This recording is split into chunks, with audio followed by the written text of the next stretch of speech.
Now at 10, this is Fox 61, Connecticut's news station.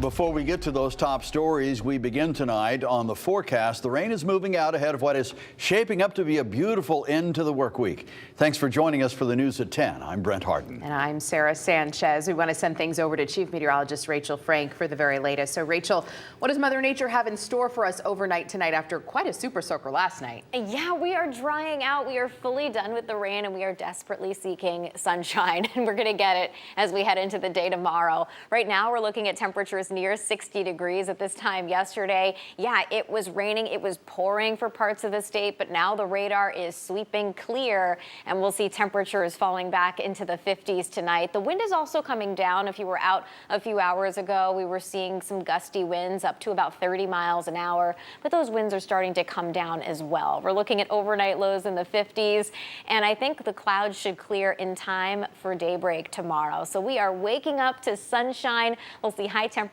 climbing up through the 70s as we head through the midday and into the afternoon. And we stay dry through tomorrow night. However, we will start to see clouds increase. And I want you to enjoy the sun while it lasts on Friday because we do have more clouds to start off the weekend on Saturday. But it looks like most of the weekend's pretty decent. We'll explain your full forecast coming up in just a bit.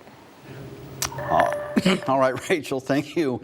All right, we have new video to share out of Woodstock tonight. It's the moment a suspect tried to run from police. Investigators say multiple suspects broke into a home and wouldn't come out when police arrived. A standoff with police went on for hours. The video you're looking at reportedly shows officers chasing down one of those suspects.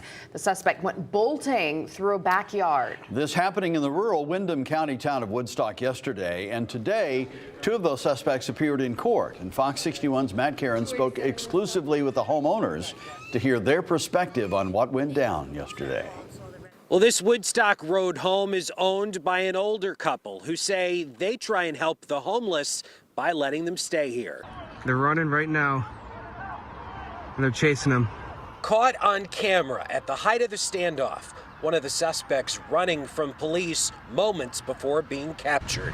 They're running right now. I don't know who they are. I don't know where they're from. I don't want to know. Victoria Lucier and her boyfriend own the home on Woodstock Road that became the center of a 12-hour hostage situation and state police standoff Wednesday afternoon. They came here with baseball bats. Fox 61 got an exclusive look inside that home where state police say 39-year-old Reuben Field and 37-year-old Mark Racine broke in through these windows with baseball bats and guns, destroying the inside while they were holed up for hours. If they were in front of me, they wouldn't be standing very long and I would go to jail. I'll be honest.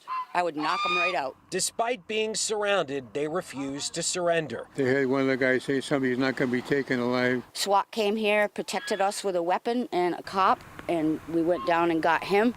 Both Field and Racine were arraigned in Danielson Court. He's currently homeless at this time. Charges including home invasion, burglary, and resisting arrest. Due to the serious nature of the charges, I concur with the $100,000 set by the police. Fox 61 obtained the arrest warrants, which detail how Racine and Field allegedly drove a stolen car to the residence and broke in, encountering Hannah Dioge, who was staying in the home with Walter Lawson. DOJ asked Field and Racine what they were doing, and they responded, "You know what we're doing here," which DOJ assumed meant they were looking for Lawson, who Field and Racine had a beef with, telling police they all smoked crack together. I don't know what they were after. Burglary, money, I don't know. We're not rich, so they ain't looking for us for money. Hannah's not rich either, so people are whacked nowadays. Both Field and Racine are being held on a $100,000 bond and are being ordered to stay away from this residence and the people who live here. Reporting in Woodstock, Matt Karen, Fox 61, Connecticut's news station. Matt, thank you. We've learned a middle school track coach is stepping down after being accused of making a racist remark during a meet with another school.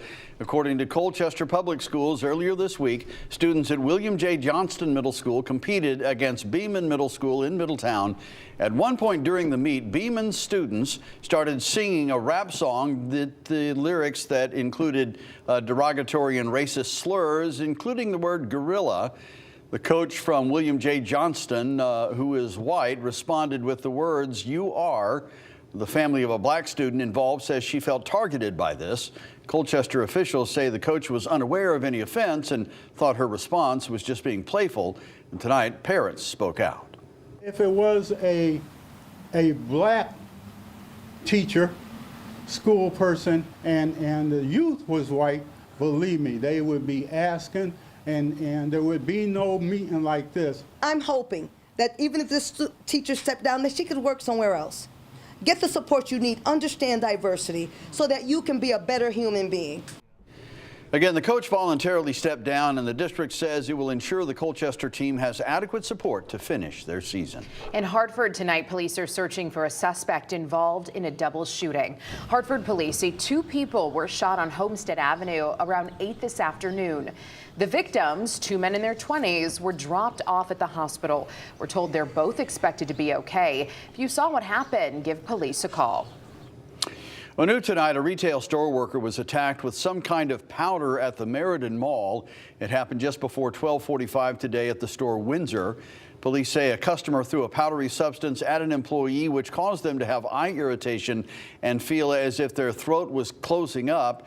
The employee was taken to a hospital and is expected to be okay. Police are now working to identify that powdery substance along with any suspects. A former lawmaker and top official in the governor's budget office was arrested today on federal charges. Costa Diamantis is accused of pressuring and threatening city planners to bypass competitive bidding protections and use certain construction companies, specifically for school construction. Diamantis directed school construction grants and offshore wind projects in the state. We're going to give no statement at this time. We just got the indictment. We got to review the evidence, and we could have words at a later date. 22 counts is pretty serious.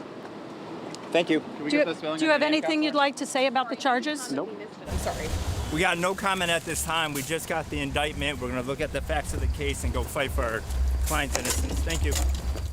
Diamantis is charged with 22 counts of extortion, bribery, conspiracy, and false statement offenses. He pleaded not guilty and was released on a $500,000 bond. Well, in a statement today, a spokesperson for Governor Ned Lamont said in part, quote, "The governor has been clear. He has zero tolerance for malfeasance and corruption in government," end quote. The governor took action in 2021 to remove Diamantis from his governmental positions when allegations first surfaced. You can read the full indictment on our website at fox61.com. Well, tonight, special honors for the people who literally keep our democracy functioning, poll workers who volunteer their time each and every primary and election day. Secretary of the State Stephanie Thomas has been hosting these events around Connecticut, and tonight's event was in Columbia. Poll workers with 20 or more years of service received a citation. Those who've worked the polls between 10 and 19 years received a certificate. Thomas said she's glad more Americans are realizing the importance of elections. I think partially because people have been looking at elections a lot more closely now, they realize that it takes a lot of people in every community to help power the polls, and they're stepping up. Stop by, show up, ask questions, volunteer if you can, learn more stuff about how our country works.